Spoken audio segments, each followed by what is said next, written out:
4 lakh वीवीपैट्स Hyderabad ECIL की खराब निकली, 1,85,000 BEL बैंगलोर की खराब निकली। अभी हिमाचल में बैठे तो उसमें तो नहीं बोला कि भाई यहाँ पे वीवीपैट और ईवीएम में कोई कमी थी।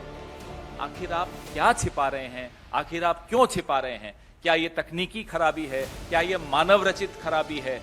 जब वो जीतते हैं तो कहते हैं कि सब कुछ ठीक है, चाहे वो सुप्रीम कोर्ट का फैसला हो, चाहे इलेक्शन में रिजल्ट हो।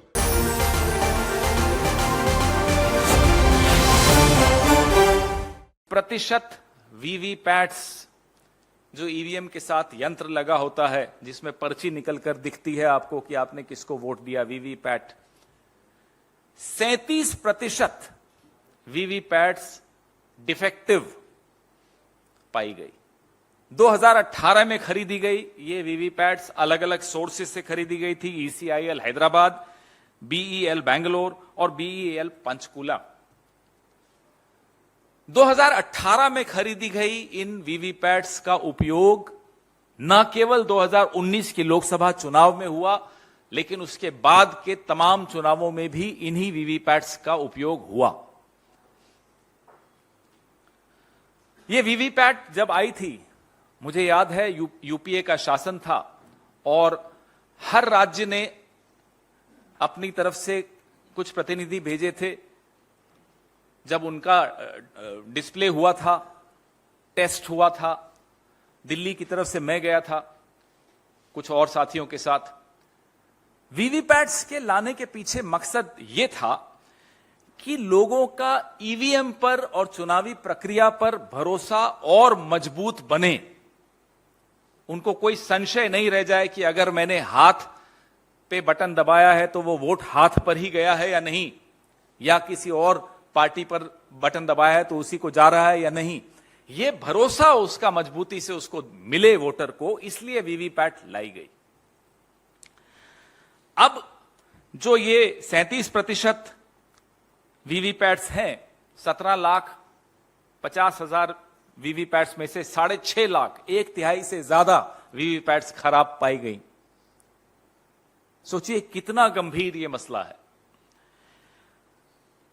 2021 में चुनाव आयोग ने, ये चुनाव आयोग की चिट्ठी है जनवरी 2022 की, जो चुनाव आयोग ने इन तीनों कंपनीज जिनका मैंने नाम लिया उनको लिखी है कि ये वीवीपैट्स डिफेक्टिव हैं। 4 लाख वीवीपैट्स हैदराबाद ECIL की खराब निकली, 1,85,000 BEL बैंगलोर की खराब निकली और 68,500 BEL पंचकुला की वीवीपैट्स खराब निकली।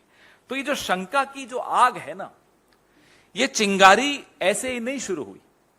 जवाब देने के लिए मेरे ख्याल से इलेक्शन कमीशन सही संस्था है इसके बारे में बात करेगी। मेरा वीवीपैट के मशीन के बारे में कहना अनुचित होगा, इसलिए कि मैं उसके बारे में कोई जानकारी नहीं रखता। 2021 में आपको मालूम पड़ा कि ये खराब हैं, 2021-22 में जनवरी में आपने चिट्ठी लिखी। ये इतना समय का अंतराल बीत जाना, इस दौरान इतने चुनाव हो जाना, उन चुनावों में इन्हीं मशीनों का उपयोग करना और स्टैंडर्ड ऑपरेटिंग प्रोसीजर्स का अनुसरण नहीं करना, आखिर आप क्या छिपा रहे हैं? आखिर आप क्यों छिपा रहे हैं? क्या ये तकनीकी खराबी है? क्या ये मानव रचित खराबी है? जो भी है बताइए, सबको विश्वास में लीजिए, तमाम राजनीतिक दलों को आप बुलाइए। कांग्रेस का, आप कांग्रेस के स्टेट में बड़े बड़े लीडरों का स्टेटमेंट उठा के देख लिए, जब वो जीतते हैं तो कहते हैं कि सब कुछ ठीक है, चाहे वो सुप्रीम कोर्ट का फैसला हो, चाहे इलेक्शन में रिजल्ट हो। अभी हिमाचल में बैठे तो उसमें तो नहीं बोला कि भाई यहाँ पे वीवीपैट और ईवीएम में कोई कमी थी, लेकिन हारते हैं तो वो ठेकरा ईवीएम पे फोड़ते हैं। हकीकत तो है कि जनता के बीच में जनता का जो कॉन्फिडेंस और जो सपोर्ट है, जो विश्वास है, वो खो चुके हैं। तो से और सरकार से आह्वान करते हैं, आग्रह करते हैं कि शक को नासूर मत बनने दिया जाए, ना बनने दिया जाए। हमारा ही मुंह बंद करने के लिए बार बार कोशिश की जाती है। और वो गाना था, सावन जो आग लगाए तो उसे कौन बुझाए। यहां सरकार जो रक्षक है लोकतंत्र की, वही अगर बीच में आ रही है पारदर्शिता के, वही अगर ऐसे तमाम सवालों पर पूर्ण विराम लगाने की कोशिश करती है बिना उत्तर दिए, तो फिर आप लोग बताइए कि लोकतंत्र की मां की रक्षा करना, लोकतंत्र की देवी की रक्षा करने की गुहार हम कहां लगाएं? आप